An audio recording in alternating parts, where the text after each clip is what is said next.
Hi అండి. మా 9th యానివర్సరీకి మా బావకి తెలియకుండా నేను 9 గిఫ్ట్స్ ప్లాన్ చేశాను. ఇంకా గిఫ్ట్లన్నీ కూడాను మా బావతోనే ఓపెన్ చేపించాను. ఫస్ట్ గిఫ్ట్ వచ్చేసి స్లిప్పర్స్. ఇవైతే చాలా బాగున్నాయి మా బావ కాళ్ళకి. లేడీస్ కి అయితే బోల్డ్ అని గిఫ్ట్ ఆప్షన్స్ ఉంటాయి కదా, కానీ జెంట్స్ కి అయితే చాలా తక్కువ గిఫ్ట్ ఆప్షన్స్ ఉన్నాయి అనిపించింది. సెకండ్ గిఫ్ట్ వచ్చేసి పెర్ఫ్యూమ్స్ అన్నమాట. ఇవైతే ప్యాక్ ఆఫ్ 2 వచ్చాయి. గిఫ్ట్లు అంటే షోకేస్ పీసుల్లో మూల పెట్టుకునేలా కాకుండా కొంచెం మా బావకి యూజ్ అయ్యేలాంటి గిఫ్ట్లే ఇచ్చాను. ఈ గిఫ్ట్లన్నీ ఫ్లిప్కార్ట్ అండ్ మింత్రాలో తీసుకున్న ట్యాగ్ ప్రొడక్ట్ లో ట్యాగ్ చేస్తా అండ్ మా యానివర్సరీ వ్లాగ్ డిస్క్రిప్షన్ లో కూడా లింక్స్ అన్ని ఉంటాయి, ఒకసారి చెక్ చేయండి. థర్డ్ గిఫ్ట్ వచ్చేసి షర్ట్.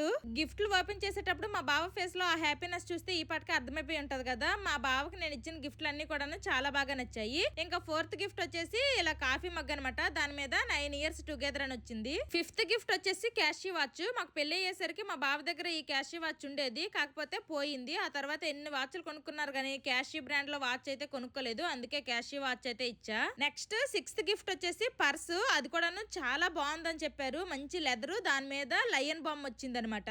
నెక్స్ట్ సెవెంత్ గిఫ్ట్ వచ్చేసి డస్క్ పిల్లో. ఇంకా మీ అందరికీ తెలిసిందే కదా, నా వీడియోస్ అన్ని కూడాను మా బావే ఎడిటింగ్ అనేది చేస్తారు. దీని మీద ల్యాప్టాప్ పెట్టి ఎడిటింగ్ చేసుకోవడానికి బాగుంటది, కంఫర్టబుల్ గా అనేసుకొని అయితే ఇది ఆర్డర్ చేశాను. కావాలంటే కింద కూర్చొని కాల్ చాపుకొని కూడాను ఎడిటింగ్ అయినా ఏ వర్క్ అయినా గానీ చేసుకోవచ్చు. నెక్స్ట్ ఎయిత్ గిఫ్ట్ వచ్చేసి వాచ్లన్నీ స్టోర్ చేసుకోవడానికి ఒక బాక్స్ అనమాట. ఇది కూడా చాలా బాగుంది. 12 వాచ్లు పెట్టుకోవచ్చు ఇందులో. లాస్ట్ 9th గిఫ్ట్ సింపుల్ గా ఒక డైరీ మిల్క్ చాక్లెట్ కొనేసి ఇచ్చేసా. యానివర్సరీ గిఫ్ట్ గా మా బావ నాకు ఈ వాచ్ కొనేసి ఇచ్చారు. Bye bye.